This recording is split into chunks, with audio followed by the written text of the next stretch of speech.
Hello. Hello. Okay, done. हाँ 2 साल में तो बात है ये जी। तो ये भी पुराना बेटा है ये अच्छा कोई और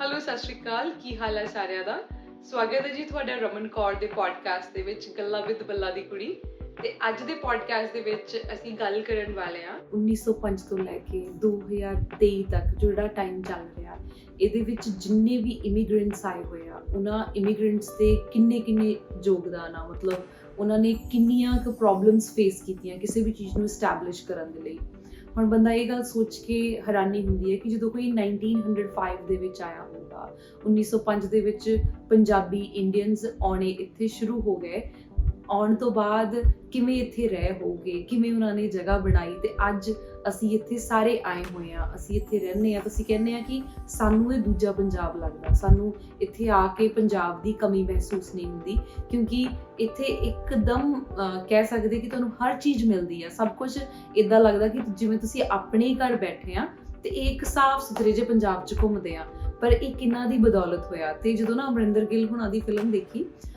ਛੱਲਾ ਮੁੜ ਕੇ ਨਹੀਂ ਆਇਆ ਉਹ ਛੱਲਾ ਮੁੜ ਕੇ ਨਹੀਂ ਆਇਆ ਦੇਖਣ ਤੋਂ ਬਾਅਦ ਬਹੁਤ ਸਾਰੇ ਥਾਟਸ ਆ ਗਏ ਦਿਮਾਗ ਦੇ ਵਿੱਚ ਕਿ ਕਿੱਦਾਂ ਸਾਡੇ ਲੋਕ ਮਿੱਲਾਂ ਦੇ ਵਿੱਚ ਕੰਮ ਕਰਦੇ ਸੀ ਕਿਵੇਂ ਉਹਨਾਂ ਨੂੰ ਆਪਣੇ ਖੁਦ ਦੇ ਪ੍ਰੋਪਰ ਰਾਈਟਸ ਨਹੀਂ ਸੀ ਪਤਾ ਕੋਈ ਬ੍ਰੇਕ ਨਹੀਂ ਪਤਾ ਸੀ ਕਿਵੇਂ ਲੈਣੀ ਆ ਕਿ ਅਸੀਂ ਵਾਈਟ ਵਾਸ਼ ਉਹ ਲੋਕਾਂ ਦੇ ਨਾਲ ਬੈਠ ਕੇ ਉਹ ਖਾਣਾ ਨਹੀਂ ਸੀ ਖਾ ਸਕਦੇ ਅਲਾਉਡ ਨਹੀਂ ਹੈਗੇ ਸੀ ਕਾਈਂਡ ਆਫ ਰੇਸਿਸਟ ਥਿੰਗਸ ਜਿਹੜੀਆਂ ਵੀ ਉਹਨਾਂ ਦੇ ਨਾਲ ਹੋਈਆਂ ਕਿਵੇਂ ਇਹ ਸਾਰੀਆਂ ਚੀਜ਼ਾਂ ਖਤਮ ਹੋਈਆਂ ਕਿਵੇਂ ਅੱਜ ਅਸੀਂ ਸਾਰੇ ਲੋਕ ਇਹ ਚੀਜ਼ਾਂ ਮੰਨ ਰਹੇ ਹਾਂ ਤੇ ਇਹਦੀ ਸ਼ੁਰੂਆਤ ਕਿੱਥੋਂ ਹੋਈ ਹੋਊਗੀ ਸੇਮ ਉਸ ਮਿਲ ਦੀ ਤਰ੍ਹਾਂ ਦੀ ਇੱਕ ਕਹਾਣੀ ਮੈਨੂੰ ਇੱਕ ਛੋਟੀ ਜਿਹੀ ਪਤਾ ਲੱਗੀ ਕਹਿੰਦੇ ਕਿ ਜਦੋਂ ਸਾਡੇ ਇੱਥੇ ਪੰਜਾਬੀ ਲੋਕ ਆਏ ਹੋਏ ਸੀ ਤੇ ਉਹਨਾਂ ਨੇ ਇੱਥੇ ਆ ਕੇ ਸੋਚਿਆ ਕਿ ਕਹਿੰਦੇ ਜਦੋਂ ਨਾ ਕਾਮਾਗਾਟਾ ਮਾਰੂ ਜਹਾਜ਼ ਆਇਆ ਸੀ ਸ਼ਾਇਦ ਮੈਂ ਈਅਰ ਗਲਤ ਬੋਲ ਦਵਾਂ 1907 ਦੇ ਵਿੱਚ ਜੋ ਮੈਂ ਪੜ੍ਹਿਆ ਹੋਇਆ ਜਦੋਂ ਕਾਮਾਗਾਟਾ ਮਾਰੂ ਜਹਾਜ਼ ਆਇਆ ਤੇ ਉਹਨੂੰ ਨਾ ਡਿਪੋਰਟ ਕਰ ਦਿੱਤਾ ਗਿਆ ਉਹਦੇ ਸਾਰੇ ਵਾਸੀਆਂ ਨੂੰ ਉਹਨਾਂ ਨੂੰ ਐਕਸੈਪਟ ਨਹੀਂ ਕੀਤਾ ਗਿਆ ਕੈਨੇਡੀਅਨ ਗਵਰਨਮੈਂਟ ਵੱਲੋਂ ਰੀਜ਼ਨ ਕੀ ਦਿੱਤਾ ਗਿਆ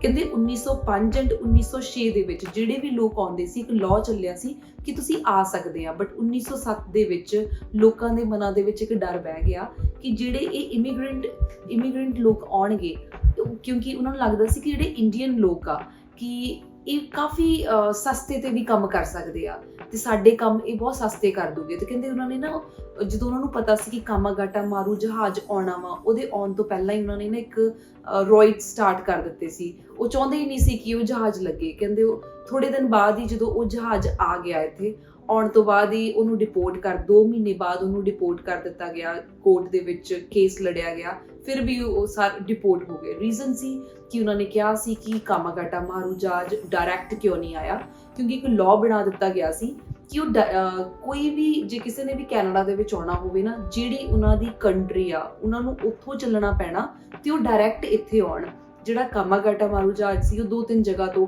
ਹਾਂਗਕਾਂਗ ਹੋ ਗਿਆ ਸ਼ੰਘਾਈ ਹੋ ਗਿਆ ਕਾਫੀ ਜਗ੍ਹਾ ਤੋਂ ਰੁਕ ਕੇ ਕੈਨੇਡਾ ਆਇਆ ਸੀ ਸਿਰਫ ਇਹੀ ਰੀਜ਼ਨ ਸੀ ਉਹਨੂੰ ਡਿਪੋਰਟ ਕਰਨ ਦਾ ਤੇ ਜਿਹੜੇ ਇੱਥੇ ਪਹਿਲਾਂ ਲੋਕ ਆਏ ਹੋਏ ਸੀ ਉਹਨਾਂ ਨੂੰ ਇਸ ਚੀਜ਼ ਦਾ ਬਹੁਤ ਜ਼ਿਆਦਾ ਦੁੱਖ ਲੱਗਾ ਕਿਉਂਕਿ ਉਹਨਾਂ ਨੇ ਕਾਫੀ ਕੋਸ਼ਿਸ਼ ਕੀਤੀ ਸੀ ਕਿ ਸ਼ਾਇਦ ਉਹਨਾਂ ਲੋਕਾਂ ਨੂੰ ਇੱਥੇ ਅਪਣਾਇਆ ਜਾਵੇ ਐਕਸੈਪਟ ਕੀਤਾ ਜਾਵੇ ਕਿਉਂਕਿ ਡਾਇਰੈਕਟ ਤਾਂ ਉਹ ਆ ਹੀ ਨਹੀਂ ਸਕਦੇ ਸੀ ਕੋਈ ਹੈ ਹੀ ਨਹੀਂ ਸੀ ਕਾਫੀ ਉਹਨਾਂ ਨੇ ਸਮਝਾਉਣ ਦੀ ਕੋਸ਼ਿਸ਼ ਕੀਤੀ ਕਹਿੰਦੇ ਗੱਲ ਨਾ ਕੋਈ ਦਿਲ ਤੇ ਲੱਗ ਜਾਂਦੀ ਆ ਉਹ ਗੱਲ ਦਿਲ ਤੋਂ ਲੱਗਣ ਤੋਂ ਬਾਅਦ ਉਹਨਾਂ ਨੂੰ ਜਿਹਦੇ ਵਿੱਚ ਬਹੁਤ ਸਿੰਘਾਂ ਦੀ ਸ਼ਹਾਦਤ ਆ ਜਿਨ੍ਹਾਂ ਨੇ ਬਹੁਤ ਕੋਸ਼ਿਸ਼ਾਂ ਦੇ ਨਾਲ ਕਹਿੰਦੇ ਗੁਰਦੁਆਰਾ ਸਾਹਿਬ ਬਣਾਉਣਾ ਸ਼ੁਰੂ ਕੀਤਾ ਤੇ ਇੱਕ ਸਿੰਘ ਨੇ ਰਲ ਕੇ ਸਿੰਘਾਂ ਨੇ ਕਹਿੰਦੇ ਇੱਕ ਜਗ੍ਹਾ ਲਈ ਉਸ ਜਗ੍ਹਾ ਦੇ ਵਿੱਚ ਬਾਕੀ ਸਿੰਘਾਂ ਨੇ ਸੇਵਾ ਸ਼ੁਰੂ ਕੀਤੀ ਉੱਥੇ ਜਿਹੜੀ ਮਿੱਲ ਵਿੱਚ ਕੰਮ ਕਰਦੇ ਸੀ ਉਸ ਮਿੱਲ ਦੇ ਵਿੱਚੋਂ ਹੀ ਉਹ ਲੱਕੜ ਚੁੱਕ ਕੇ ਲੈ ਕੇ ਜਾਂਦੇ ਸੀ ਤਾਂ ਗੁਰਦੁਆਰਾ ਸਾਹਿਬ ਬਣਾਇਆ ਦੀਵਾਨ ਖਾਲਸਾ ਸੁਸਾਇਟੀ ਜਿਸ ਗੁਰਦੁਆਰਾ ਸਾਹਿਬ ਨੂੰ ਅਸੀਂ ਅੱਜ 100 ਸਾਲ ਤੋਂ ਵੀ ਉੱਪਰ ਟਾਈਮ ਹੋ ਗਿਆ ਉਸ ਗੁਰਦੁਆਰਾ ਸਾਹਿਬ ਬਣੇ ਨੂੰ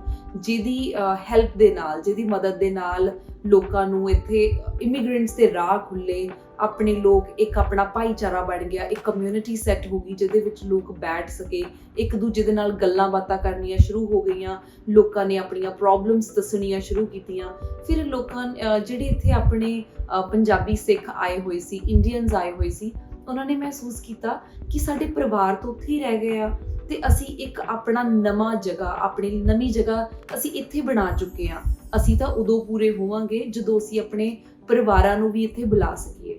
ਫਿਰ ਕਹਿੰਦੇ ਕਿ 1920 ਦੇ ਵਿੱਚ ਕੋਈ ਲਾਅ ਸਟਾਰਟ ਹੋਇਆ, ਆਈ ਥਿੰਕ 1923 ਦੇ ਵਿੱਚ ਇੱਕ ਪਹਿਲੀ ਫੈਮਿਲੀ ਕੈਨੇਡਾ ਦੇ ਵਿੱਚ ਕਿਸੇ ਦੀ ਆਈ ਸੀ। ਉਸ ਤੋਂ ਬਾਅਦ ਲੋਕਾਂ ਦੇ ਪਰਿਵਾਰ ਆਉਣੇ ਸ਼ੁਰੂ ਹੋ ਗਏ ਤੇ ਇਸੇ ਤਰ੍ਹਾਂ ਇੱਕ ਜਰਨੀ ਚੱਲਣੀ ਸ਼ੁਰੂ ਹੋ ਗਈ। ਲੋਕਾਂ ਨੇ ਮਿੱਲਾਂ, ਲੰਬਰ ਮਿਲ ਇੱਥੇ ਕਾਫੀ BC ਦੇ ਵਿੱਚ ਮਸ਼ਹੂਰ ਆ, ਆਈ ਥਿੰਕ ਹੋਰ ਵੀ ਕਿਤੇ ਹੋਊਗੀ, ਬਹੁਤ ਸਾਰੇ ਸ਼ਹਿਰਾਂ ਦੇ ਵਿੱਚ ਹੈਗੀਆਂ, ਲੰਬਰ ਮਿੱਲਾਂ ਦੇ ਵਿੱਚ ਕੰਮ ਕਰਦੇ ਰਹੇ ਆਪਣਾ।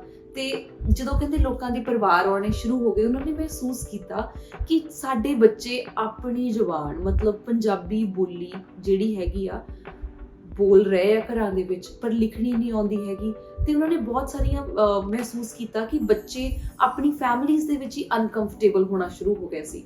ਤੇ ਉਸ ਅਨਕੰਫਰਟੇਬਲ ਹੋਣ ਦੇ ਨਾਲ ਪਰਿਵਾਰਾਂ ਨੂੰ ਲੱਗਾ ਕਿ ਕੁਛ ਤੇ ਇਹੋ ਜਿਹਾ ਹੋਣਾ ਚਾਹੀਦਾ। ਫਾਈਨਲੀ ਕਹਿੰਦੇ 1983 ਦੇ ਵਿੱਚ ਜਾ ਕੇ ਇੱਕ ਡਿਸਕਸ਼ਨ ਹੋਈ, ਜਿਸ ਡਿਸਕਸ਼ਨ ਦੇ ਵਿੱਚ ਅਸੀਂ ਅੱਜ ਵੀ, ਮੈਂ ਦੁਬਾਰਾ ਵੀ ਨਾਮ ਬੋਲਦੀ ਹਾਂ, ਦੀਵਾਨ ਖਾਲਸਾ ਸੁਸਾਇਟੀ, ਬਹੁਤ ਵੱਡਾ ਯੋਗਦਾਨ ਆ ਉਹਨਾਂ ਦਾ, ਜਿਨ੍ਹਾਂ ਨੇ ਇੱਕ ਰੋਲ ਪਲੇ ਕੀਤਾ, ਜਿਨ੍ਹਾਂ ਨੇ ਇੱਕ ਜ਼ਮੀਨ, ਇੱਕ ਜਗ੍ਹਾ ਦਿੱਤੀ ਸਕੂਲ ਦੇ ਵਿੱਚ, ਗੁਰਦੁਆਰਾ ਸਾਹਿਬ ਦੇ ਵਿੱਚ ਕੁਝ ਕਮਰੇ ਦਿੱਤੇ, ਕਮਰੇ ਦੇ ਕੇ ਇੱਕ ਸਕੂਲ ਸ਼ੁਰੂ ਕਰਵਾਇਆ। ਤੇ ਉਹਨਾਂ ਦੀ ਯੋਗਦਾਨ ਕਹਿ ਸਕਦੇ ਆ। ਤਾਂ ਅੱਜ ਅਸੀਂ ਇਹ ਸਾਰੀਆਂ ਸੁਰਜੀਤ ਸਿੰਘ ਸਹੋਤਾ ਐਂਡ ਜਸਮਿੰਦਰ ਕੌਰ ਸਹੋਤਾ ਨੇ, ਉਹਨਾਂ ਨਾਲ ਮੈਂ ਅੱਜ ਗੱਲ ਕਰਨੀ ਆ ਕਿ BC ਦੇ ਵਿੱਚ, ਸਪੈਸ਼ਲੀ ਕੈਨੇਡਾ ਵਿੱਚ ਬੈਠੇ ਹੋਏ ਆ, ਕਿ ਪਹਿਲਾ ਪੰਜਾਬੀ ਸਕੂਲ ਜਿਹੜਾ ਕਿੱਦਾਂ ਖੁੱਲ੍ਹਾ, ਉਹਦੀ ਸਾਰੀ ਕੀ ਹਿਸਟਰੀ ਆ, ਕਿੰਨੇ ਹਰਡਲਸ ਉਹਨਾਂ ਨੇ ਫੇਸ ਕੀਤੀਆਂ। ਸੋ ਆਪਾਂ ਗੱਲ ਕਰਦੇ ਹਾਂ, ਜਦੋਂ ਇੱਕ ਨਵੀਂ ਕਮਿਊਨਿਟੀ ਦੇ ਵਿੱਚ ਆ ਕੇ, ਆਪਣੀ ਪੰਜਾਬੀ ਕਮਿਊਨਿਟੀ ਕਿੰਨੀ ਛੋਟੀ ਜੀ ਆ ਨਾ, ਕਿੰਨੇ ਥੋੜ੍ਹੇ ਲੋਕ ਹੋਣਗੇ, ਕਿੱਦਾਂ ਥੋਟ ਆਇਆ ਕਿ ਇੱਕ ਪੰਜਾਬੀ ਸਕੂਲ ਇੱਥੇ ਖੁੱਲ੍ਹਣਾ ਚਾਹੀਦਾ ਵਾ? ਇਹ ਪਹਿਲਾਂ 83 ਦੇ ਵਿੱਚ ਇੱਕ ਮੀਟਿੰਗ ਹੋਈ ਸੀਗੀ। ਓਕੇ। ਉਹਦੇ ਵਿੱਚ ਮੈਨੂੰ ਕੋਈ 150 ਬੰਦੇ ਨੇ ਭਾਗ ਲਿਆ ਹੋਇਆ ਇਸ ਬਾਰੇ ਵਿਚਾਰ ਕਰੀਏ। ਫਿਰ ਕੁਦਰਤੀ ਆਪਣੇ ਐਜੂਕੇਸ਼ਨ ਡਿਪਾਰਟਮੈਂਟ ਦੇ ਵਿੱਚੋਂ ਇੰਡੀਆ ਤੋਂ ਰਿਟਾਇਰ ਹੋ ਕੇ ਪ੍ਰਿੰਸੀਪਲ ਦਲੀਪ ਸਿੰਘ ਜੀ ਇੱਥੇ ਆਏ। ਫਿਰ ਉਹਨਾਂ ਨਾਲ ਵਿਚਾਰ ਵਟਾਂਦਰਾ ਹੋਇਆ। 86 ਦੇ ਸਤੰਬਰ ਦੇ ਵਿੱਚ ਫਿਰ ਇਹ ਸਕੂਲ ਜਿਹੜਾ ਸਟਾਰਟ ਕੀਤਾ ਗਿਆ। ਇੱਦਾਂ ਦੀ ਕਿਹੜੀ ਚੀਜ਼ ਮਹਿਸੂਸ ਹੋਈ ਜਿਹਦੇ ਕਰਕੇ ਲੱਗਾ ਕਿ ਪੰਜਾਬੀ ਸਕੂਲ ਦੀ ਜ਼ਰੂਰਤ ਹੈਗੀ ਆ? ਉਦੋਂ ਫਿਰ ਸਾਡੀ ਕਮਿਊਨਿਟੀ ਕਾਫੀ ਗਰੋ ਹੋ ਰਹੀ ਸੀ ਕਿ ਸਾਨੂੰ ਸੀਗਾ ਵੀ ਅਸੀਂ ਆਪਣੇ ਬੱਚਿਆਂ ਲਈ ਸਕੂਲ ਖੋਲ੍ਹਿਆ ਜਾਵੇ ਜਿੱਥੇ ਕਿ ਉਹਨਾਂ ਨੂੰ BC ਦੀ ਕਰਿਕੂਲਮ ਤਾਂ ਜਿਹੜਾ ਪੰਜਾਬੀ ਸਕੂਲ, ਕੀ ਤੁਹਾਨੂੰ ਲੱਗਦਾ ਸੀ ਕਿ ਬੱਚਿਆਂ ਦੀ ਜਿਹੜੀ ਪੰਜਾਬੀ ਸੀ, ਵੀ ਤੁਸੀਂ ਕੁਛ ਤਾਂ ਮਹਿਸੂਸ ਕੀਤਾ ਹੀ ਹੋਣਾ ਵੀ ਨਹੀਂ ਕਿ ਜਾਂ ਬੱਚੇ ਆਪਣੀ ਲੈਂਗੁਏਜ ਨਹੀਂ ਸਿੱਖ ਰਹੇ, ਬਿਲਕੁਲ ਹੀ ਇੰਗਲਿਸ਼ ਬੋਲਣ ਲੱਗ ਗਏ ਸੀ, ਕਿ ਕੁਛ ਜਿਹੜੀਆਂ ਫੈਮਲੀਜ਼ ਉਦੋਂ ਆਈਆਂ ਹੋਣਗੀਆਂ, ਸ਼ਾਇਦ ਉਹਨਾਂ ਨੂੰ ਹੀ ਆਪਣੇ ਬੱਚਿਆਂ ਨਾਲ ਕਮਿਊਨੀਕੇਸ਼ਨ ਦੇ ਵਿੱਚ ਪ੍ਰੋਬਲਮ ਆਉਂਦੀ ਹੋਊਗੀ। ਹਾਂਜੀ, ਫਿਰ ਦੇਖ ਕੇ ਜਿਹੜੇ ਬੱਚਿਆਂ ਦਾ ਰੁਝਾਨ, ਵੀ ਬੱਚੇ ਅੱਜ ਕੱਲ੍ਹ ਕਿੱਧਰ ਨੂੰ ਜਾ ਰਹੇ ਆ, ਤੇ ਤਾਂ ਕਿ ਜੇ ਆਪਣਾ ਸਕੂਲ ਹੋਊਗਾ ਬੱਚੇ ਆਪਣੀ ਨਿਗਾਹ ਥੱਲੇ ਰਹਿਣਗੇ। ਤੇ ਇਸ ਕਰਕੇ ਫਿਰ ਸੋਚ ਕੇ ਇਹ ਕਮਿਊਨਿਟੀ ਨੇ ਇਕੱਠੀ ਹੋ ਕੇ ਖਾਲਸਾ ਦੀਵਾਨ ਸੁਸਾਇਟੀ ਐਬਸਫੋਰਡ ਦੇ ਇਹ ਉਪਰਾਲਾ ਕੀਤਾ ਸੀਗਾ। ਸੋ ਜਿਹੜਾ ਦੀਵਾਨ, ਤੁਸੀਂ ਇੱਕ ਖਾਲਸਾ ਦੀਵਾਨ ਸੁਸਾਇਟੀ ਐਬਸਫੋਰਡ, ਇਹਨਾਂ ਦਾ ਕੀ ਰੋਲ ਆ? ਫਿਰ ਇਹਨਾਂ ਨੇ ਕਾਫੀ ਹੈਲਪ ਕੀਤੀ ਸਕੂਲ ਨੂੰ ਸ਼ੁਰੂ ਕਰਨ ਵਿੱਚ, ਕਿਉਂ ਜਿਹੜਾ ਛੋਟਾ ਪੁਰਾਣਾ ਗੁਰੂ ਘਰ ਹੈਗਾ ਉਹ ਫਿਰ ਇਹਨਾਂ ਨੇ ਸਾਨੂੰ ਐਜ਼ ਸਕੂਲ ਯੂਜ਼ ਕਰਨ ਲਈ ਥੱਲੇ ਕਮਰੇ ਦਿੱਤਾ ਸੀਗਾ। ਇਹਦਾ ਮਤਲਬ 2 ਗੁਰਦੁਆਰਾ ਸਾਹਿਬ ਆ? ਹਾਂਜੀ। ਤੇ ਇਹਦਾ ਮਤਲਬ ਫਿਰ ਉਹ ਵੀ ਬਹੁਤ ਹਿਸਟੋਰੀਕਲ ਹੋਊਗੀ ਜਗ੍ਹਾ? ਹਾਂਜੀ, ਉਹ 1912 'ਚ ਬਣਿਆ ਹੋਇਆ ਗੁਰਦੁਆਰਾ ਪੁਰਾਣਾ, ਜਿਹੜਾ ਪਹਿਲਾ ਗੁਰੂ ਘਰ ਆ। 1912 ਦੇ ਵਿੱਚ? 12 ਦੇ ਵਿੱਚ ਉਹਦੀ ਓਪਨਿੰਗ ਹੋਈ ਸੀ। ਤੇ ਜੇ ਆਪਾਂ 1911 ਦੀ ਜਾਂ 1908 ਦੇ ਵਿੱਚ ਆਪਣਾ ਕਾਮਾਗਾਟਾ ਮਾਰੂ ਜਹਾਜ਼ ਆਇਆ ਸੀ। ਹਾਂਜੀ। ਸੋ ਇਹਦਾ ਮਤਲਬ ਜੇ ਪੰਜਾਬੀ ਇੰਨੇ ਪੁਰਾਣੇ ਆਏ ਹੋਏ ਆ, ਬਟ ਫਿਰ ਵੀ ਉਹਨਾਂ ਨੂੰ ਇੱਥੇ ਮਤਲਬ ਜਗ੍ਹਾ ਨਹੀਂ ਦਿੱਤੀ ਸੀ। ਹਾਂਜੀ। ਮਤਲਬ ਇੰਨੀਆਂ ਪੁਰਾਣੀਆਂ ਗੱਲਾਂ ਸਾਰੀਆਂ ਨਾਲ ਜੁੜੀਆਂ ਹੋਈਆਂ। ਸੋ ਉਦੋਂ ਦਾ ਗੁਰਦੁਆਰਾ ਸਾਹਿਬ ਬਣਿਆ, ਉਸ ਤੋਂ ਬਾਅਦ ਫਿਰ ਇੰਨਾ ਲੰਬੇ ਸਮੇਂ ਤੋਂ ਆਪਣੀ ਫੇਸ ਕੀਤਾ ਵੀ ਸਾਡੀ ਪੰਜਾਬੀ ਬੋਲੀ ਘੱਟ ਹੋ ਰਹੀ ਆ, ਜਾਂ ਸਾਡੇ ਬੱਚਿਆਂ ਨੂੰ ਬੋਲਣੀ ਤਾਂ ਆਉਂਦੀ ਬਟ ਲਿਖਣੀ ਨਹੀਂ ਆਉਂਦੀ। ਲਿਖਣੀ ਨਹੀਂ ਆ ਰਹੀ। ਸੋ ਲਿਖਣ ਦੇ ਕਰਕੇ ਫਿਰ ਤੁਹਾਨੂੰ ਉਹਨਾਂ ਨੇ ਆਪਣਾ ਪੁਰਾਣਾ ਗੁਰਦੁਆਰਾ ਸਾਹਿਬ ਦੇ ਵਿੱਚ ਰੂਮਸ ਦਿੱਤੇ। ਹਾਂਜੀ। ਓਕੇ। ਫਿਰ ਉਹ ਪ੍ਰਿੰਸੀਪਲ ਸਾਹਿਬ ਜਿਹੜੇ ਇੰਡੀਆ ਤੋਂ ਆਏ ਸੀਗੇ, ਉਹਨਾਂ ਨੇ ਇੱਕ ਟੀਚਰ ਨਾਲ ਤੇ 9 ਬੱਚਿਆਂ ਦੇ ਨਾਲ ਫਿਰ ਇੱਕ ਸਕੂਲ ਸ਼ੁਰੂ ਕੀਤਾ ਸਤੰਬਰ 86 'ਚ। ਤੁਹਾਨੂੰ ਲੱਗਦਾ ਕਿ ਈਜ਼ੀ ਚੀਜ਼ ਸੀ ਇਹ, ਸੌਖਾ ਸੀ ਕਿ ਇੱਕ ਪਰਮਿਸ਼ਨ ਮਿਲ ਜਾਣਾ? ਨਹੀਂ, ਸੌਖਾ ਨਹੀਂ ਸੀਗਾ। ਚਲੋ ਪਰਮਿਸ਼ਨ ਤੱਕ ਉਹ ਬਾਕੀ ਪ੍ਰਾਈਵੇਟ ਸਕੂਲ ਚੱਲਦੇ ਸੀਗੇ, ਜਿੰਨੀ ਕਿ ਲਿਮਿਟ ਜਗ੍ਹਾ ਸੀ ਉਹ ਤਾਂ ਵਰਤ ਲਈ ਸੀਗੀ। ਹਾਂਜੀ।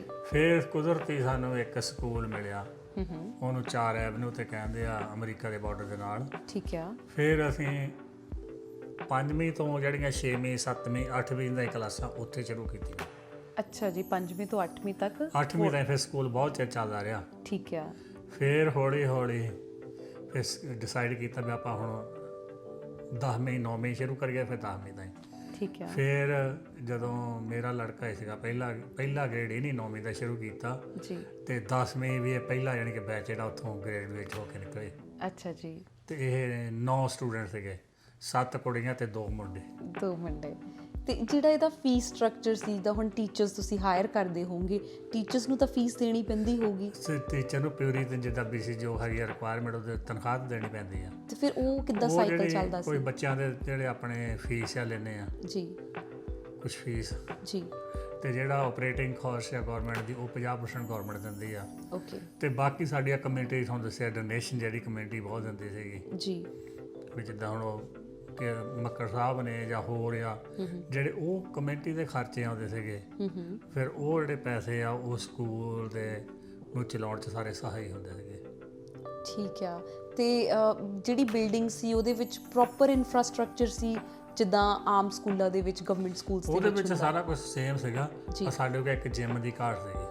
ਅੱਛਾ ਜੀ। ਫਿਰ ਉਹ ਜਦੋਂ ਦੂਜਾ ਸਕੂਲ ਲਿਆ ਸੀ, ਫਿਰ ਉਹਦੇ ਇੱਕ ਪਾਸੇ ਉਹਦੇ ਕੁਦਰਤੀ ਦੇਖਿਆ ਤਾਂ ਉਹਦੇ ਵਿੱਚ 2 ਲਾਟਾਂ ਸੀਗੀਆਂ। ਉਹ ਇੱਕ ਲਾਟ 'ਚ ਅਸੀਂ ਕੁਝ ਨਹੀਂ ਕਰ ਸਕਦੇ, ਫਿਰ ਕੁਦਰਤੀ ਜਿਹੜੀ ਦੂਜੀ ਲਾਟ ਸੀਗੀ ਉਹ 'ਚ ਰਿਕੁਆਇਰ ਹੋ ਗਈ। ਠੀਕ ਹੈ। ਅਸੀਂ ਉਹ ਫਿਰ ਜਿਮ ਉੱਥੇ ਬਣਾਇਆ। ਓਕੇ। ਤੇ ਤੁਸੀਂ ਇੱਕ ਕਿਸ ਗੱਲ ਦੱਸਦੇ ਸੀ ਵੀ ਤੁਸੀਂ ਇੱਕ ਲੈਂਡ, ਇੱਕ ਜਗ੍ਹਾ ਖਰੀਦ ਲਈ ਸੀ? ਜ਼ਮੀਨ ਤਾਂ ਸਕੂਲ ਨੇ ਬਹੁਤ ਖਰੀਦੀ। ਅੱਛਾ ਜੀ। 20 ਏਕੜ ਖਰੀਦੇ ਵੇ ਇੱਥੇ ਸਕੂਲ, ਪਰ ਜਿਹੜੇ ਆ ਲੈਂਡ ਰਿਜ਼ਰਵ ਜਿਹੜਾ ਹੈਗਾ ਨਾ, ਜੀ, ਵੀ ਜਿਹੜੀ ਫਾਰਮ ਲੈਂਡ ਦੇ ਵਿੱਚ ਤੁਸੀਂ ਬਿਲਡਿੰਗ ਨਹੀਂ ਪਾ ਸਕਦੇ। ਠੀਕ ਤੇ ਹੈ। ਸਾਨੂੰ ਉਹ ਅਸੀਂ 2-3 ਵਾਰ ਟਰਾਈ ਕੀਤੀ, ਉਹ ਸਾਨੂੰ ਪਰਮਿਸ਼ਨ ਨਹੀਂ ਮਿਲੀ। ਪਰਮਿਸ਼ਨ ਨਹੀਂ ਮਿਲੀ। ਫਿਰ ਜਦ ਉਹ ਤੋਂ ਬਾਅਦ ਕੀ ਹੋਇਆ, ਜਦੋਂ ਹੌਲੀ ਹੌਲੀ ਹੁਣ 10ਵੀਂ ਤੋਂ ਗਾਂਹ ਸਕੂਲ ਸ਼ੁਰੂ ਕਰਨਾ ਸੀਗਾ, ਜੀ। ਪਰ ਸਾਡੇ ਕੋਲ ਕਮਰੇ ਨਹੀਂ ਸੀਗੇ। ਫਿਰ ਕੁਦਰਤੀ ਹੌਲੀ ਹੌਲੀ ਰਿਸਰਚ ਕਰਦਿਆਂ ਨੂੰ ਇਹ ਪਹਿਲਾਂ ਇੱਕ ਅਸੀਂ ਹੋਰ ਸਕੂਲ ਦੇਖਿਆ ਹੈਗਾ ਵੀ ਫਿਰ ਸਾਡਾ ਸਕੂਲ 3 ਥਾਈਂ ਡਿਵਾਈਡ ਹੋ ਜਾਂਦਾ ਸੀਗਾ। ਜੀ ਜੇ ਉਹ ਲੈਂਦੇ ਸੀਗੇ, ਠੀਕ ਹੈ। ਬਿਲਡਿੰਗ ਤਾਂ ਛੋਟੀ ਸੀਗੀ, ਜੀ ਪਰ 10ਵੀਂ 11ਵੀਂ ਸਾਨੂੰ ਉਹ ਚਲਾਉਣ ਨੂੰ ਸਕੂਲ ਸੀਗਾ। ਜੀ। ਜਦੋਂ ਉਹ ਦੇਖਦੇ ਕੁਦਰਤੀ ਉਹਨਾਂ ਟਾਈਮਾਂ ਦੇ ਵਿੱਚ ਇਹ ਮੈਸਕੀ ਦੇ ਵਿੱਚ ਕ੍ਰਿਸਚੀਅਨ ਸਕੂਲ ਸੇਲ ਤੇ ਆ ਗਿਆ। ਅੱਛਾ, ਇੱਥੇ ਐਬਟਸਫੋਰਡ ਦੇ ਵਿੱਚ ਹੀ? ਐਬਟਸਫੋਰਡ ਦੇ ਵਿੱਚ ਇਹ ਮੈਸਕੀ ਨਾਲ ਹੀ ਇੱਥੋਂ 7-8 ਕਿਲੋਮੀਟਰ ਤੇ ਟਾਊਨ ਆ। ਠੀਕ ਹੈ। ਉਹ ਆ ਗਿਆ, ਫਿਰ ਉਹਨਾਂ ਨੇ ਕਮੇਟੀ ਨੇ ਜਾ ਗੱਲ ਕੀਤੀ। ਜਦੋਂ ਉਹਨਾਂ ਨੇ ਕੀਤੀ ਉਹ ਬੜੇ ਖੁਸ਼ ਹੋਏ। ਉਹ ਕਹਿੰਦੇ ਠੀਕ ਆ, ਅਸੀਂ ਬਿਲਡਿੰਗ ਵਿੱਚ ਸਾਨੂੰ ਇਹ ਪਤਾ ਵੀ ਇੱਥੇ ਐਜੂਕੇਸ਼ਨ ਸੀਗਾ ਤੇ ਐਜੂਕੇਸ਼ਨ ਰਹੇਗੀ। ਉਹਨਾਂ ਨੇ ਸਾਨੂੰ ਸਮਾਂ ਉਹ ਲੋਕਾਂ ਨਾਲ ਜਿਹੜੀ ਪ੍ਰਾਈਸ ਉਹਨਾਂ ਨੂੰ ਆ ਰਹੀ ਸੀ ਉਹਦੇ ਨਾਲ $500,000 ਘੱਟ ਦਿੱਤੇ ਸਕੂਲ ਵੇਚ ਦਾ। ਅੱਛਾ ਜੀ। ਤੇ ਵੀ ਕਿੰਨੀ ਵੱਡੀ ਚੀਜ਼ ਆ ਵੀ ਹਰ ਜਗ੍ਹਾ ਤੁਹਾਨੂੰ ਹੈਲਪ ਮਿਲੀ। ਉਹਨਾਂ ਨੇ ਵੀ ਬਹੁਤ ਹੈਲਪ ਕੀਤੀ ਜੀ। ਇਹ ਕਮਾਲ ਦੀ ਗੱਲ ਆ। ਨਹੀਂ ਤਾਂ ਬੰਦਾ ਕਈ ਵਾਰ ਨਾ ਕੋਈ ਨਵਾਂ ਕੰਮ ਸ਼ੁਰੂ ਕਰਨਾ ਹੋਵੇ ਪਹਿਲੇ ਹੀ ਘਬਰਾ ਸਾਡੇ ਜਾਂਦਾ। ਕੋਲ ਸੀਗਾ ਜਿਹੜੀ ਸਾਰੀ ਜ਼ਮੀਨ ਸੀਗੀ ਸਕੂਲ ਵਾਲੀ, ਉਹ ਸਾਰੀ ਜ਼ਮੀਨ ਵੇਚ ਕੇ ਜੀ, ਤੇ ਫਿਰ ਉਹ ਜਿਹੜੇ ਪੈਸੇ ਸੀਗੇ ਉਹ ਇਹਦੀ ਡਾਊਨ ਪੇਮੈਂਟ ਦੇ ਕੇ ਤੇ ਫਿਰ ਸਕੂਲ ਬਾਈ ਕੀਤਾ। ਸੋ ਤੁਹਾਡਾ ਆਪਣਾ ਪਰਸਨਲ ਐਕਸਪੀਰੀਅੰਸ ਹਜੇ ਤੱਕ ਦਾ ਸਕੂਲ 'ਚ ਕਿੱਦਾਂ ਦਾ ਰਿਹਾ? ਬਹੁਤ ਵਧੀਆ ਰਿਹਾ ਜੀ। ਬਹੁਤ ਵਧੀਆ। ਹਾਂਜੀ, ਸੇਵਾ ਕਰਦੇ ਹੈਗੇ, ਕਰੀ ਗਏ। ਜੀ। ਫਿਰ ਮੈਂ ਕੁਝ ਸਮੇਂ ਤੋਂ ਬਾਅਦ ਫਿਰ ਛੱਡ ਦਿੱਤਾ। ਮੈਂ ਕਿਹਾ ਜਦੋਂ ਗ੍ਰੈਜੂਏਟ ਹੋ ਗਿਆ 12ਵੀਂ ਤਾਈਂ ਸਕੂਲ ਹੋ ਗਿਆ, ਕਿ ਮੈਂ ਬਹੁਤਾ ਪੜ੍ਹਿਆ ਲਿਖਿਆ ਨਹੀਂ। ਮੈਂ ਕਿਹਾ ਹੁਣ ਇਹਨੂੰ ਪੜ੍ਹੇ ਲਿਖੇ ਬੰਦੇ ਚਲਾਉਣ, ਤੇ ਮੈਂ ਪਿੱਛੇ ਹਟ ਗਿਆ। ਅੱਛਾ ਜੀ। ਤੇ ਫਿਰ ਹੁਣ ਪਿਛਲੇ 2 ਸਾਲਾਂ ਤੋਂ ਬਾਅਦ ਫਿਰ ਕਹਿੰਦੇ ਨਹੀਂ, ਉਹਨੇ ਮੁੜ ਕੇ ਮੈਨੂੰ ਹੁਣ ਫਿਰ ਟਰਸਟੀ ਸਕੂਲ ਦੇ ਵਿੱਚ ਜਿਹੜਾ 2 ਲੈਵਲ ਹੁੰਦੇ ਆ ਸਕੂਲ ਨੂੰ ਚਲਾਉਣ ਵਾਲੇ। ਜੀ। ਇੱਕ ਹੁੰਦਾ ਆ ਜਿਹੜਾ ਬੋਰਡ ਜਿਹੜਾ ਸਕੂਲ ਨੂੰ ਰਨ ਕਰਦਾ, ਇੱਕ ਟਰਸਟੀ ਆ ਜਿਹੜੇ ਬੋਰਡ ਨੂੰ ਲੋਕ ਆਫਟਰ ਕਰਦੇ ਆ। ਜੀ। ਵੀ ਕੋਈ ਵੱਧ ਘੱਟ ਗੱਲ ਕੁਛ ਹੋਵੇ ਤਾਂ ਉਹਦੇ ਫਿਰ ਟਰਸਟੀ ਜਵਾਬ ਦੇ ਆ। ਕਮੇਟੀ ਬਣੀ ਹੋਈ ਹੈ। ਹਾਂਜੀ, ਅਸੀਂ ਫਿਰ ਹੁਣ ਮੈਂ 5 ਟਰਸਟੀ ਆ ਤੇ ਉਹਨਾਂ ਵਿੱਚ ਇੱਕ ਮੈਂ ਵੀ। ਸੋ ਹਜੇ ਤੱਕ ਦੀ ਜਰਨੀ ਦਾ ਬੜਾ ਵਧੀਆ ਮਤਲਬ ਲੱਗਾ ਕਿ 1986 ਤੋਂ ਸਕੂਲ ਖੁੱਲ੍ਹਾ ਹੋਇਆ। 91 ਤੋਂ ਮੈਂ ਸਕੂਲ ਦੇ ਨਾਲ ਜੁੜਿਆ। 91 ਤੋਂ 2023 ਤੱਕ। ਤੇ ਅੱਜ ਮਤਲਬ ਬਿਲਡਿੰਗ ਨੂੰ ਮੈਂ ਆਉਣ ਤੋਂ ਪਹਿਲਾਂ ਸਰਚ ਕੀਤਾ, ਬਿਲਡਿੰਗ ਦੇਖੀ, ਮਤਲਬ ਹੈਰਾਨ ਹੋ ਗਈ ਮੈਂ ਦੇਖ ਕੇ ਵੀ ਇੰਨਾ ਕੁ ਸੋਹਣਾ ਇਨਫਰਾਸਟ੍ਰਕਚਰ। ਹੁਣ ਫਿਰ ਉਹ ਥੋੜਾ ਇੱਕ ਪਾਸੇ ਸੀਗਾ ਸਾਡੇ ਉਸੇ ਸਕੂਲ ਦੇ ਵਿੱਚ ਵੀ ਸਾਨੂੰ ਪੋਰਟੇਬਲਾਂ ਦੀ ਬਹੁਤ ਲੋੜ ਪੈਂਦੀ ਸੀਗੀ ਜੀ। ਫਿਰ ਉਹ ਕਰਕੇ ਹੁਣ ਸਕੂਲ ਪਰਮਿਸ਼ਨ ਲੈ ਕੇ ਉੱਥੇ ਤੇ ਉਸ ਫਲੱਡ ਜ਼ੋਨਸ ਏਰੀਆ ਸੀਗਾ, ਫਿਰ ਉੱਥੇ 2 ਸਟੋਰੀ ਤੋਂ ਵੱਧ ਸਕੂਲ ਪੈ ਨਹੀਂ ਸਕਦਾ। ਅੱਛਾ ਜੀ। ਬਾਈ ਲਾ। ਓਕੇ।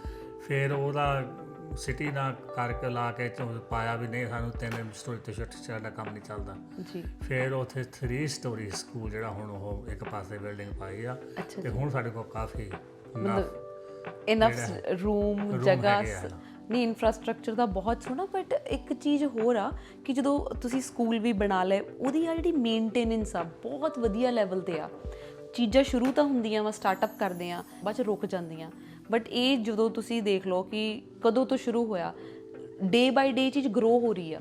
ਹਾਂਜੀ, ਇਹਦੀ ਗਰੋਥ ਦਾ ਰਾਜ ਮਤਲਬ ਤੁਸੀਂ ਸਾਰੇ ਟਰਸਟ ਸਾਰੇ ਵਲੰਟੀਅਰ ਵਰਕ ਹੈ ਜੀ, ਵਲੰਟੀਅਰ ਵਰਕ ਆ। ਵਲੰਟੀਅਰ ਵਰਕ ਸਾਰੇ ਜਿੰਨੇ ਵੀ ਕੋਈ ਇਹਦੇ ਵਰਕਰ ਆ ਕੰਮ ਕਰਦੇ ਸਕੂਲ ਦੇ, ਕੋਈ ਪੈਸਾ ਨਹੀਂ ਲੈਂਦਾ, ਸਭ ਆਪਣੀ ਸੇਵਾ ਦਿੰਦੇ ਆ। ਸੇਵਾ ਜਾਂਦੀ ਸੁਰਜੀਤ ਸਿੰਘ ਸਹੋਤਾ ਨੇ ਤਾਂ ਪੂਰਾ ਮਤਲਬ 1991 ਤੋਂ ਲੈ ਕੇ ਹੁਣ ਤੱਕ ਜੁੜੇ ਹੋਇਆ।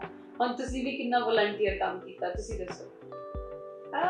ਵਲੰਟੀਅਰ ਮੈਂ ਜਦੋਂ ਵੀ ਉਹਨਾਂ ਨੂੰ ਲੋੜ ਹੁੰਦੀ ਸੀ ਜੀ ਮੈਨੂੰ ਐਵਰੀ ਟਾਈਮ ਤੇ ਵੈਰੀ ਸਸ ਟਾਈਮ ਤੇ ਬੱਚਿਆਂ ਨੂੰ ਮਤਲਬ ਵਾਚ ਕਰਨ ਤੇ ਉਹ ਵੀ ਵਲੰਟੀਅਰ ਕੀਤਾ। ਜਦੋਂ ਉਹਨਾਂ ਨੂੰ ਕਈ ਵਾਰੀ ਸਕੂਲ ਟ੍ਰਿਪ ਤੇ ਜਾਣਾ ਜਾਂ ਸਪੋਰਟਸ ਦਾ ਕੋਈ ਟ੍ਰਿਪ ਲੈ ਕੇ ਜਾਣਾ ਤਾਂ ਬੱਚਿਆਂ ਨੂੰ ਉਹ ਰਾਈਡ ਦੇਣੀ, ਲੈ ਕੇ ਆਉਣਾ, ਛੱਡਣਾ। ਤੈਨੂੰ ਪਤਾ ਅੱਜ ਕੱਲ ਦੇ ਟਾਈਮ 'ਚ ਚੀਜ਼ ਕਿੰਨੀ ਵੱਡੀ ਆ, ਆਪਣਾ ਟਾਈਮ ਦੇਣਾ, ਹਨਾ। ਵੀ ਤੁਸੀਂ ਮਤਲਬ ਉਹ ਕੰਮ ਕਰਦੇ ਸੀ ਕਿ ਅੱਛਾ ਉਹਨਾਂ ਦੇ ਨਾਲ ਕਿਤੇ ਵੀ ਉਹਨਾਂ ਨੂੰ ਲੈ ਕੇ ਜਾਣਾ ਤੇ ਵਾਪਸ ਲੈ ਕੇ ਆਉਣਾ। ਹਾਂਜੀ, ਪਰ ਬੱਚਿਆਂ ਦਾ ਕੰਮ ਕਰਕੇ ਖੁਸ਼ੀ ਬਹੁਤ ਮਿਲਦੀ ਸੀ।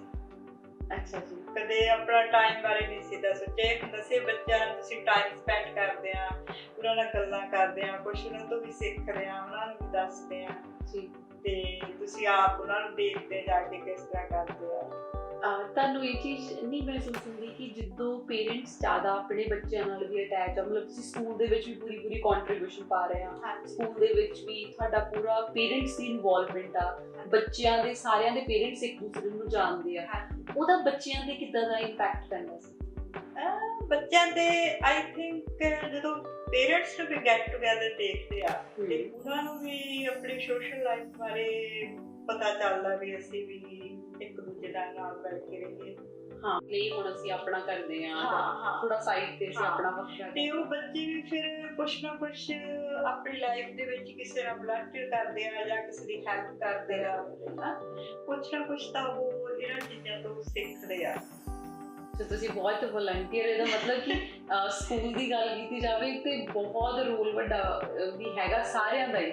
ਹਾਂਜੀ, ਜਿੰਨੀਆਂ ਫੈਮਿਲੀ ਉਹ ਸੀਗੀਆਂ ਹਾਂਜੀ, ਸਾਰੀਆਂ ਸਕੂਲ ਨੂੰ ਇੱਕ ਜ਼ਿੰਮੇਵਾਰੀ ਸਮਝੀਆਂ ਰਹੀਆਂ। ਅੱਛਾ ਜੀ। ਇਦਾਂ ਨਹੀਂ ਵੀ ਮੈਂ ਆਪਣੇ ਬੱਚੇ ਭੇਜ ਦਿੱਤੇ, ਨਹੀਂ। ਹਾਂ, ਜਿੰਨੇ ਪੇਰੈਂਟਸ ਸੀ ਬਹੁਤ ਜ਼ਿਆਦਾ ਕਮਿਟਡ ਸੀ ਸਕੂਲ, ਪੂਰੀ ਕਮਿਟਮੈਂਟ ਸੀ ਸਕੂਲ ਦੇ ਨਾਲ, ਹਾਂਜੀ, ਸਕੂਲ ਦੇ ਨਾਲ, ਬੱਚਿਆਂ ਦੇ ਨਾਲ। ਹਾਂਜੀ, ਸੋ ਅੱਜ ਤੁਹਾਨੂੰ ਮਤਲਬ ਉਸ ਚੀਜ਼ ਦਾ ਰਿਜ਼ਲਟ ਤੁਸੀਂ ਮਹਿਸੂਸ ਕਰ ਸਕਦੇ ਹੋ, ਹਾਂਜੀ।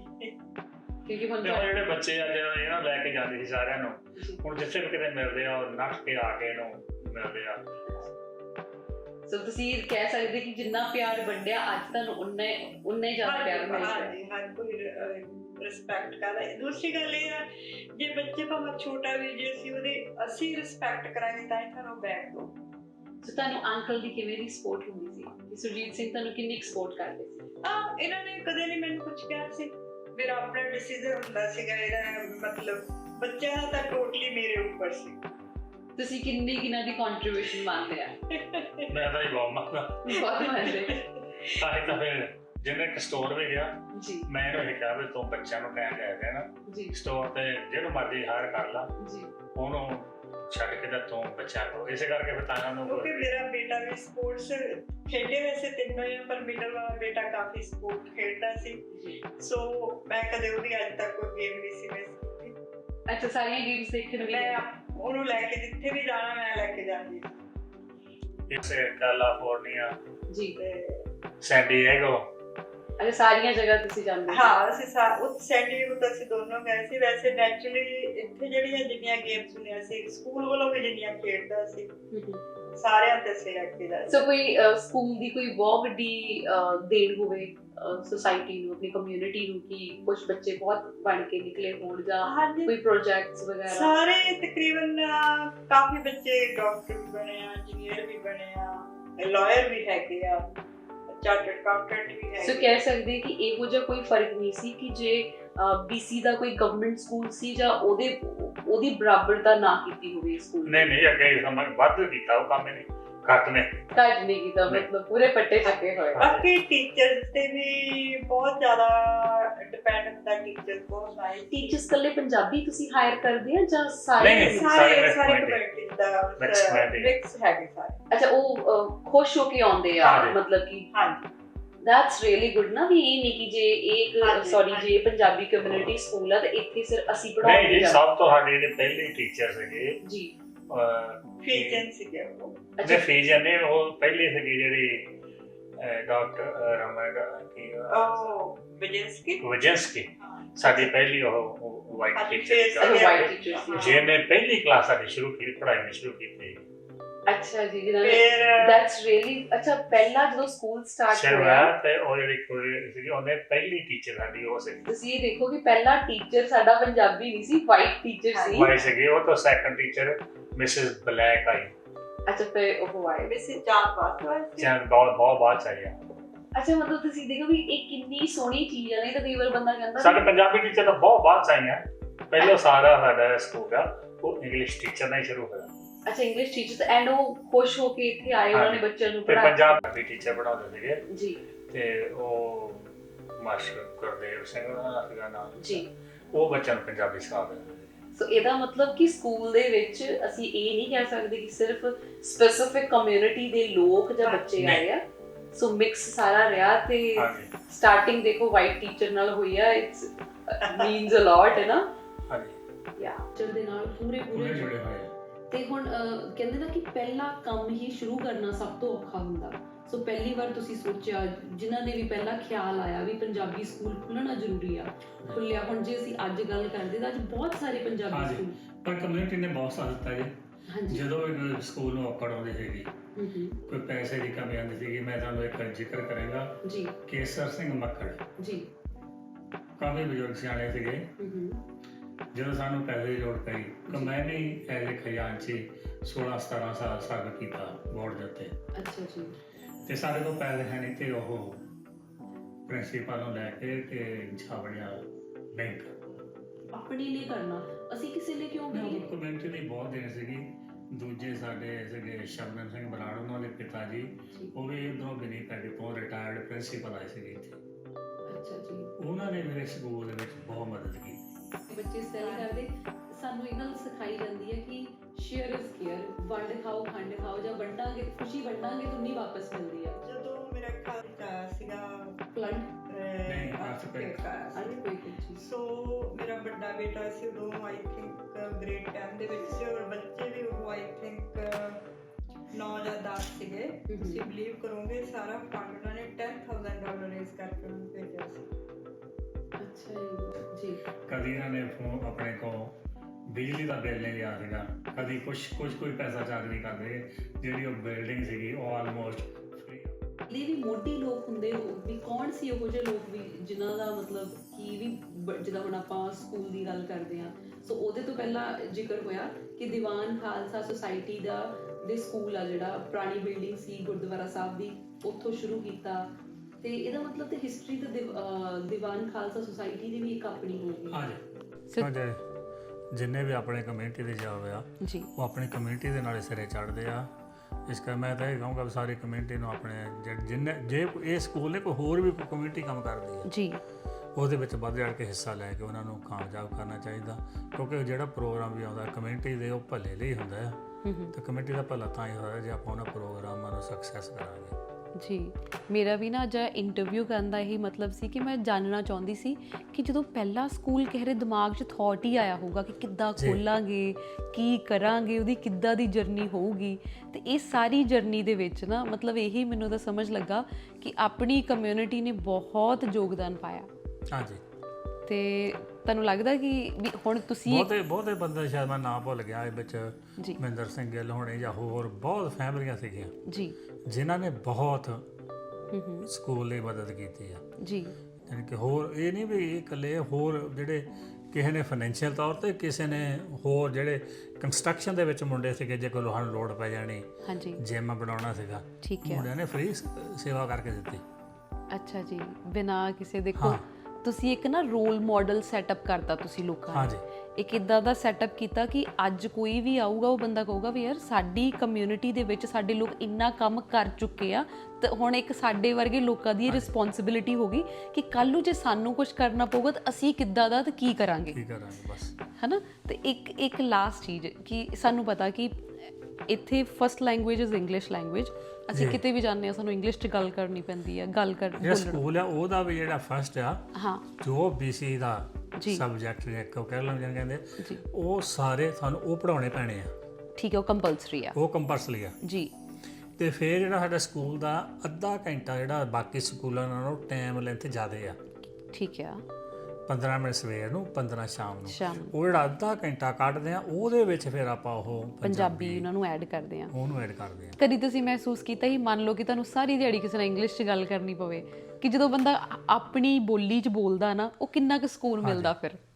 ਬਹੁਤ ਵਧੀਆ ਲੱਗਦਾ, ਬੱਚੇ ਸਮਝ ਸੁਣਦੇ ਆ ਜਦੋਂ ਪੰਜਾਬੀ ਬੋਲਦੇ ਆ। ਸੋ ਇਹ ਮੈਂ ਕਹਿ ਸਕਦੀ ਹਾਂ ਕਿ ਜਿੰਨੇ ਵੀ ਪੰਜਾਬੀ ਸਕੂਲ BC ਦੇ ਵਿੱਚ ਖੁੱਲ੍ਹ ਗਏ ਆ, ਇੱਕ ਇਹਨਾਂ ਦੀ ਬਹੁਤ ਵੱਡੀ ਦੇਣ ਆ ਕਿ ਬੱਚੇ ਜਦੋਂ ਆਪਸ 'ਚ ਵੀ ਖੜ ਕੇ ਗੱਲ ਕਰਦੇ ਆ ਪੰਜਾਬੀ 'ਚ ਕਰਦੇ, ਬੰਦਾ ਇਹ ਸੋਚਦਾ ਕਿ ਜੇ ਪੰਜਾਬੀ ਸਕੂਲ ਨਾ ਖੁੱਲ੍ਹੇ ਹੁੰਦੇ ਸ਼ਾਇਦ ਇੰਨੀ ਜਿਹੜੀ ਆਪਣੀ ਬੋਲੀ 'ਚ ਬੱਚਿਆਂ ਨੇ ਨਹੀਂ ਬੋਲਣੀ ਸੀ। ਜੀ ਇਹਦੇ ਵਿੱਚ ਸਾਡੇ ਸਿੱਖਿਆ ਮੰਤਰੀ ਉਸ ਟਾਈਮ ਦੇ ਮੋਹ ਸਹੋਤਾ ਸੀਗਾ, ਉਹਨਾਂ ਦੀ ਵੀ ਬਹੁਤ ਵੱਡੀ ਦੇਣ ਆ। ਜੀ ਉਹਨਾਂ ਨੇ BC ਦੇ ਵਿੱਚ ਪੰਜਾਬੀ ਨੂੰ as a second language introduce ਕੀਤਾ। ਹਾਂ, ਸੈਕੰਡ ਲੈਂਗੁਏਜ ਇੰਟਰੋਡਿਊਸ ਹੋਈ ਆ ਪੰਜਾਬੀ। ਜੀ ਹਰ ਜਗ੍ਹਾ ਫੋਨ ਕਰੋ ਤਾਂ ਉਹ ਤੁਹਾਨੂੰ ਪੁੱਛ ਲੈਂਦੇ ਆ, ਓਕੇ ਪੰਜਾਬੀ ਅੱਗੇ ਉਹ ਕਹਿੰਦੇ ਉਹ ਸਮਝ ਜਾਂਦੇ ਵੀ ਠੀਕ ਹੈ ਅਸੀਂ ਹੁਣ ਅੰਗਰੇਜ਼ੀ 'ਚ ਗੱਲ ਨਹੀਂ ਕਰਨੀ ਤੁਹਾਡੇ ਨਾਲ। ਮੇਰਾ ਇੱਕ ਛੋਟਾ ਜਿਹਾ ਕਿੱਸਾ, ਮੈਂ ਇੱਥੇ ਬਿਮਾਰ ਹੋ ਗਈ ਇੱਕ ਦਿਨ, ਐਬਟਸਫੋਰਡ ਹਸਪੀਟਲ ਗਈ ਤੇ ਕਾਫੀ ਦਰਦ ਹੁੰਦੀ ਪਈ ਸੀ ਮੇਰੇ, ਤੇ ਡਾਕਟਰ ਨਾ ਉਹਨਾਂ ਨੇ ਮੈਨੂੰ ਬਹੁਤ ਛੇਤੀ ਵਾਰੀ ਆ ਗਈ, ਜਦ ਆਪਣੇ ਕਹਿੰਦੇ ਕਈ ਵਾਰ ਵਾਰੀ ਨਹੀਂ ਆਉਂਦੀ ਤਾਂ ਕਿ ਤੇਰੇ ਕਿੰਨੀ ਕੁ ਦਰਦ ਹੁੰਦੀ ਆ ਨਾ। ਮੈਨੂੰ ਲੱਗਾ ਮੇਰੇ ਦਰਦ ਹੀ ਇੰਨੀ ਹੁੰਦੀ ਆ ਕਿ ਮੈਨੂੰ ਡਾਕਟਰ ਦੀ ਬੋਲੀ ਪੰਜਾਬੀ 'ਚ ਸੁਣਨ ਲੱਗ ਗਈ ਨਾ। ਮੈਂ ਇੰਗਲਿਸ਼ 'ਚ ਦੱਸਿਆ ਕਿ ਮੇਰੇ ਬਹੁਤ ਦਰਦ ਹੁੰਦੀ ਆ। ਮੈਨੂੰ ਕਹਿੰਦਾ ਜੇ ਤੂੰ ਮੈਂ ਤੈਨੂੰ ਇੱਕ ਫੁੱਟਾ ਫੜਾ ਦੇਵਾਂ, ਫੁੱਟੇ ਨਾਲ ਜੇ ਤੂੰ ਮੈਨੂੰ ਨਾਪ ਕੇ ਦੱਸੇ ਕਿੰਨੀ ਕੁ ਦਰਦ ਹੁੰਦੀ ਆ, ਮੈਨੂੰ 1 ਤੋਂ ਲੈ ਕੇ 10 ਤੱਕ ਦੱਸ। ਮੈਂ ਸੋਚਿਆ ਸ਼ਾਇਦ ਰਾਤ ਹੋ ਗਈ, ਮੈਨੂੰ ਕੀ ਸੁਣੀ ਜਾਂਦਾ। ਉਹ ਗੋਰਾ ਮੈਨੂੰ ਕਹਿੰਦਾ ਮੈਂ ਪੰਜਾਬੀ 'ਚ ਹੀ ਗੱਲ ਕਰਦਾ, ਕਹਿੰਦਾ ਮੈਂ ਪਿਛਲੇ 4 ਸਾਲ ਤੋਂ ਪੰਜਾਬੀ ਸਿੱਖਦਾ ਪਿਆ। ਅੱਛਾ, ਉਸ ਗੋਰੇ ਨੇ ਮੇਰੇ ਨਾਲ 15-20 ਮਿੰਟ ਗੱਲ ਕੀਤੀ। ਉਸ 15-20 ਮਿੰਟ ਦੇ ਵਿੱਚ ਉਸ ਗੋਰੇ ਨੇ ਇੱਕ ਵੀ ਅੱਖਰ ਇੰਗਲਿਸ਼ ਦਾ ਨਹੀਂ ਬੋਲਿਆ। ਜਦੋਂ ਕਿ ਅਸੀਂ ਗੱਲ ਕਰਦੇ ਆ ਨਾ, ਪਤਾ ਨਹੀਂ ਸਾਤੋਂ ਕਿੰਨੇ ਕੁ ਸ਼ਬਦ ਇੰਗਲਿਸ਼ ਦੇ ਬੋਲ ਹੁੰਦੇ ਆ, ਮੂੰਹ ਦੇ ਵਿੱਚ। ਮਤਲਬ ਉਹਦੀ ਇੰਨੀ ਕੁ ਸ਼ੁੱਧ ਪੰਜਾਬੀ ਸੀ। ਮੈਂ ਇਹ ਦੇਖ ਕੇ ਹੈਰਾਨ ਹੋਈ ਕਿ ਅਸੀਂ ਤਾਂ ਬੋਲਣੀ ਆ ਜਾਂ ਅਸੀਂ ਤਾਂ ਕਹਿੰਦੇ ਹੀ ਆ, ਮਤਲਬ ਇੱਥੇ ਉਹ ਵੀ ਲੋਕ ਬੋਲਦੇ ਆ ਜਿਨ੍ਹਾਂ ਨੂੰ ਲੱਗਦਾ ਕਿ ਨਹੀਂ ਇੱਥੇ ਇਹ ਇੱਕ ਪੰਜਾਬੀ ਕਮਿਊਨਿਟੀ ਇੰਨੀ ਕੁ ਜ਼ਿਆਦਾ ਫੈਲ ਚੁੱਕੀ ਆ, ਜਾਂ ਇਹਨਾਂ ਦਾ ਦੂਸਰਾ ਗੜ ਕਹਿ ਸਕਦੇ ਆ ਵੀ ਸਾਨੂੰ ਹੁਣ ਉਹਨਾਂ ਲੋਕਾਂ ਨੂੰ ਵੀ ਪੰਜਾਬੀ ਸਿੱਖਣੀ ਜ਼ਰੂਰੀ ਹੋ ਗਈ ਆ। ਜੀ ਜੀ ਹੋਈ ਤਾਂ ਸੀ ਅਸੀਂ ਇਸ ਟਾਈਮ ਦੇ ਵਿੱਚ ਜਿੰਨੇ ਵੀ ਸਾਰੇ ਅਸੀਂ ਬੰਦੇ ਕੰਮ ਕਰਦੇ ਨਾ ਵਲੰਟੀਅਰ, ਉਹਨਾਂ ਦੀਆਂ ਵਾਈਫਾਂ ਤਕਰੀਬਨ ਕਿਸੇ ਦੇ ਨਹੀਂ ਕੰਮ ਕਰਦੀ ਸੀਗੀ। ਠੀਕ ਆ। ਤੇ ਦੂਜੇ ਭਾਵੇਂ ਸਕੂਲ ਦੇ ਵਿੱਚ ਵੀ ਉਹ ਮਤਲਬ ਇਦਾਂ ਸੀ, ਘਰ ਦਾ ਕੰਮ ਇਦਾਂ ਫੀਲ ਹੁੰਦਾ ਕਿ ਸਾਡਾ ਆਪਣਾ ਹੀ ਆ ਕੁਛ। ਉਹ ਨਾਲੇ ਉਹਨੇ ਬੱਚੇ ਛੱਡੇ ਹੋਣੇ ਸਕੂਲੇ, ਨਾਲੇ ਉਸ ਸਕੂਲ 'ਚ ਜਾ ਵੜਨਾ, ਉੱਥੇ ਕੰਮ ਕਰਾ ਦੇਣਾ। ਅੱਛਾ ਜੀ। ਫਿਰ ਚੱਕ ਲਿਆਉਣੇ ਤੇ ਨਾਲੇ ਫਿਰ ਜਿੱਥੇ ਦੀ ਬੱਚਿਆਂ ਜਾਣਾ ਹੋਵੇ ਉੱਥੇ ਲੈ ਪਰ ਇਵਨ ਸਵੇਰ ਨੂੰ ਕਈ ਵਾਰੀ ਉਹ ਪ੍ਰਿੰਸੀਪਲ ਨੇ ਕਹਿਣਾ, ਮੈਂ ਕਿਹਾ ਮੈਨੂੰ ਤੁਸੀਂ ਟਾਈਮ ਦੱਸਿਆ ਕਰੋ, ਮੈਂ ਅੱਧਾ ਘੰਟਾ ਸਟੋਰ ਲੇਟ ਖੋਲ ਲੂੰਗੀ, ਠੀਕ ਹੈ। ਮੈਂ ਉੱਥੇ ਸਾਈਨ ਲਾ ਦੇਣਾ ਹਨਾ। ਹਾਂ। ਫਿਰ ਉਹਨਾਂ ਨੇ ਜਿਹੜੇ ਉਹਨਾਂ ਦੇ ਕੰਮ ਹੋਣੇ, ਮੈਂ ਕਹਿਣਾ ਤੁਹਾਡੇ ਫੋਨ ਕਾਲ ਮੈਂ ਅਟੈਂਡ ਕਰ ਲੈਂਦੀ ਆ, ਕੋਈ ਪੇਪਰ ਕਰਨ ਵਾਲਾ ਉਹ ਕਰ ਦਿੰਦੀ ਆ ਹਨਾ। ਬੜੇ ਖੁਸ਼ ਹੁੰਦੇ ਸੀ ਉਹ। ਤੇ ਮਤਲਬ ਇੰਨਾ ਕੁ ਟਾਈਮ ਜਿੰਨੀ ਕੁ ਵਲੰਟੀਅਰ ਕਰ ਹੁੰਦੀ ਨਹੀਂ, ਇਹ ਬਹੁਤ ਵੱਡੀ ਗੱਲ ਆ। ਤੁਸੀਂ ਜਿਮ ਲਈ ਵੀ ਦੱਸਿਆ ਜਾਂ ਆਪ ਵਲੰਟੀਅਰ ਆ ਕਰਨਾ, ਨਹੀਂ ਤੇ ਅੱਜ ਕੱਲ ਤਾਂ ਕੋਈ ਕਿਸੇ ਨੂੰ ਆਪਣਾ ਟਾਈਮ ਹੀ ਨਹੀਂ ਦੇ ਸਕਦਾ। ਨਹੀਂ ਹੁਣ ਨਹੀਂ ਕਰਦੇ ਹੁਣ ਬਾਅਦ। ਟਾਈਮ ਬਹੁਤ ਅਸਾਂ ਪਤਾ ਲੋਕਾਂ ਦੇ ਨੱਠ ਭੱਜ ਬਹੁਤ ਜ਼ਿਆਦਾ ਵੱਧ ਗਈ ਆ। ਠੀਕ ਹੈ। ਹੁਣ ਆ ਘਰ ਆ, ਇਹਨੂੰ ਮੈਂ ਵੇਚ ਕੇ ਨਵਾਂ ਲੈ ਸਕਦਾ ਜੀ, ਠੀਕ ਹੈ। ਬੜੇ ਘਰ 'ਚ ਰਹਿਣਾ ਮੇਰੇ ਕੋਲ ਰੂਮ ਚਾਹੀਦਾ। ਹਾਂ, ਤਾਂ ਆਪਣੀ ਸਿਰਦਰਦੀ ਕਿਉਂ ਵਧਾਉਣੀ। ਹੁਣ ਜੇ ਮੈਂ ਇਹਦੇ ਤੇ ਹੁਣ ਇਹ ਮੁਰਗੇ ਫਰੀ ਆ, ਫਿਰ ਮੈਂ ਤੇ 5 ਲੱਖ ਦੀ ਮੁਰਗੇ ਵਾਧੂ ਲਾਉਂ, ਫਿਰ ਮੈਂ ਉਹਦੀ ਪੇਮੈਂਟ ਖਾਤਰ ਭੱਜਾ ਫਿਰੂੰ ਜੀ। ਪਹਿਲਾਂ ਤੋਂ ਵੀ ਜੇ ਮੈਂ ਕਰਦਾ ਹਾਂ। ਤੇ ਹੁਣ ਮੈਨੂੰ ਕੋਈ ਫਿਕਰ ਨਹੀਂ ਹੈਗਾ। ਲੋਕਾਂ ਨੇ ਅੱਜ ਕੱਲ੍ਹ ਕਿਸੇ ਨੱਠ ਭੱਜ ਬਹੁਤ ਆ, ਘਰ ਵੱਡੇ ਆ ਤੇ ਰਹਿੰਦੇ ਵਿੱਚ 2 ਜਣੇ ਹੀ ਆ।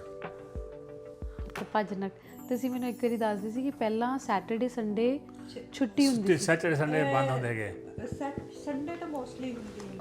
ਸੈਟਰਡੇ ਹਾਫ ਡੇ ਹੁੰਦਾ ਹੈਗਾ, 2-2:30 ਵਜੇ 3 ਵਜੇ ਸਟੋਰ ਸਾਰੇ ਬੰਦ ਹੋ ਜਾਂਦੇ ਹੁੰਦੇ। ਨਹੀਂ ਮਤਲਬ ਕੋਈ ਵੀ ਕੰਮ ਨਹੀਂ ਖੁੱਲਾ। ਨੋ 5 ਵਜੇ ਤੁਸੀਂ ਬਿਲੀਵ ਕਰੋਗੇ grocery stores Monday to Thursday 5 ਵਜੇ, ਫਰਾਈਡੇ 9 ਵਜੇ ਤੱਕ, ਤੇ ਜਿਨ੍ਹਾਂ ਨੇ ਕੰਮਾਂ ਤੋਂ ਆਉਣਾ ਵੀ ਅਸੀਂ ਗਰੋਸਰੀ ਲੈ ਆਈਏ 9 ਵਜੇ ਬੰਦ, ਤੇ ਸੈਟਰਡੇ ਵੀ ਫਰਾਈਡੇ ਤਾਂ ਥਰਸਡੇ ਤਾਂ ਫਰਾਈਡੇ 2 ਦਿਨ 9 ਦਿਨ, ਤੇ ਸੰਡੇ ਸਾਰਾ ਕੁਝ ਕਲੋਜ਼। ਇਹਦਾ ਮਤਲਬ ਕਿ ਆਪਾਂ ਦੌੜ ਅਸੀਂ ਜ਼ਿਆਦਾ ਵਧਾ ਲਈ, ਜ਼ਿਆਦਾ ਕੰਮ ਕਰ ਕਰਕੇ। ਹੁਣ ਦਾ ਭੱਜਣਾ ਉਹਨਾਂ ਟਾਈਮ ਹੋਇਆ ਵੀ ਪਤਾ ਹੁਣ ਸੈਟਰਡੇ ਜੇ ਕੋਈ ਕੰਮ ਵੀ ਕਰਦਾ ਹੈ ਸੈਟਰਡੇ ਤਾਂ ਉਹਨੇ 2:30 ਵਜੇ ਘਰ ਆ ਜਾਣਾ। ਠੀਕ ਆ, ਮਤਲਬ ਹੁਣ ਵਲੰਟੀਅਰ ਕਰਨ ਦਾ 2:30 ਵਜੇ ਟਾਈਮ ਹੀ ਘਰ ਨਹੀਂ ਆ ਹੈਗਾ ਗਿਆ ਕਿਸੇ ਤੋਂ। ਜੇ 2:30 ਵਜੇ ਘਰ ਆ ਗਿਆ ਤਾਂ ਉਹਨੇ ਫੋਨ ਕਰ ਦੇਣਾ, ਸਰਜੀਤ ਅਸੀਂ ਇੱਧਰ ਨੂੰ ਆ ਰਹੇ ਹਾਂ, 3-4 ਫੈਮਲੀਆਂ ਨੇ ਸਾਡੇ ਆ ਸਾਰਾ ਭਰਿਆ ਹੁੰਦਾ ਗਾ, ਇੱਥੇ ਆ ਵੜਨਾ। ਮਤਲਬ ਇਹਦਾ ਮਤਲਬ ਕਿ ਅੱਜ ਦੇ ਸਮੇਂ ਦੇ ਵਿੱਚ ਸਾਨੂੰ ਸਮਾਂ ਹੀ ਨਹੀਂ ਹੈਗਾ, ਸਾਡੇ ਕੋਲ ਸਮਾਂ ਹੀ ਨਹੀਂ। ਹੈਗਾ ਤੁਹਾਡੇ ਕੋਲ ਹੈਗਾ, ਮੇਰੇ ਕੋਲ ਨਹੀਂ। ਸਾਨੂੰ ਇੱਕ ਦੂਜੇ ਨੂੰ ਪੁੱਛਣਾ ਪੈਂਦਾ, ਆ ਜਾਈਏ ਜਿੱਦਾਂ ਆਪਣਾ ਹੀ ਹੋਇਆ ਬਿਲਕੁਲ। ਮਤਲਬ ਜੇ ਤੁਹਾਨੂੰ ਨਾ ਕਿਸੇ ਚੀਜ਼ ਦਾ ਮੈਂ ਕਹੂੰਗੀ ਐਂਡ ਨਹੀਂ ਹੈਗਾ, ਓਕੇ, ਮਤਲਬ ਜਿੰਨਾ ਮਰਜ਼ੀ ਦੌੜ ਲਓ, ਹਾਂ ਵੀ ਐਂਡ ਖਤਮ ਨਹੀਂ ਹੋਣਾ, ਬਸ ਇਹ ਆਪਣੇ ਤੇ ਆ ਕਿ ਸਬਰ ਕਿੱਥੇ ਕੁ ਹੈਗਾ ਤੁਹਾਨੂੰ। ਸੋ ਐਟ ਦਾ ਐਂਡ ਗੱਲ ਸਬਰ ਤੇ ਆ ਕੇ ਮੁੱਕਦੀ ਹੈ। ਥੈਂਕ ਯੂ ਸੋ ਮਚ ਆਪਣਾ ਇੰਨਾ ਵੈਲਿਊਏਬਲ ਟਾਈਮ ਦੇਣ ਦੇ ਲਈ, and thank you so much you guys ਕਿ ਤੁਸੀਂ ਮੇਰੇ ਲਾਸਟ ਪੋਡਕਾਸਟ ਨੂੰ ਵੀ ਇੰਨਾ ਪਿਆਰ ਦਿੱਤਾ, ਤੇ ਉਮੀਦ ਕਰਦੀ ਹਾਂ ਕਿ ਅੱਜ ਦਾ ਪੋਡਕਾਸਟ ਤੁਸੀਂ ਬਹੁਤ ਇੰਜੋਏ ਕਰੋਗੇ, ਕਿਉਂਕਿ ਅੱਜ ਦੇ ਪੋਡਕਾਸਟ ਦੇ ਵਿੱਚ ਅਸੀਂ ਗੱਲ ਕੀਤੀ ਹੈ ਕਿ ਗਦਰ ਮੂਵਮੈਂਟ ਨੇ ਜਿਹੜੀ ਗਦਰ ਮਚਾਈ ਹੈ, ਉਸ ਗਦਰ ਦੇ ਨਾਲ ਅਸੀਂ ਕਿੱਥੋਂ ਤੋਂ ਲੈ ਕੇ ਕਿੱਥੇ ਤੱਕ ਪਹੁੰਚੇ ਹਾਂ। ਤੇ ਇਸ ਤਹਿਲਕਾ ਵਾਲੇ ਪੋਡਕਾਸਟ ਨੂੰ ਪਲੀਜ਼ ਜ਼ਰੂਰ ਸੁਣਨਾ, ਤੇ ਤੁਹਾਨੂੰ ਜਲਦੀ ਮਿਲਦੇ ਹਾਂ ਨਵੇਂ ਪੋਡਕਾਸਟ ਦੇ ਨਾਲ। ਤੇ please do like my channel and also subscribe karna nahi bhulna, and please follow me on Instagram. Thanks, bye.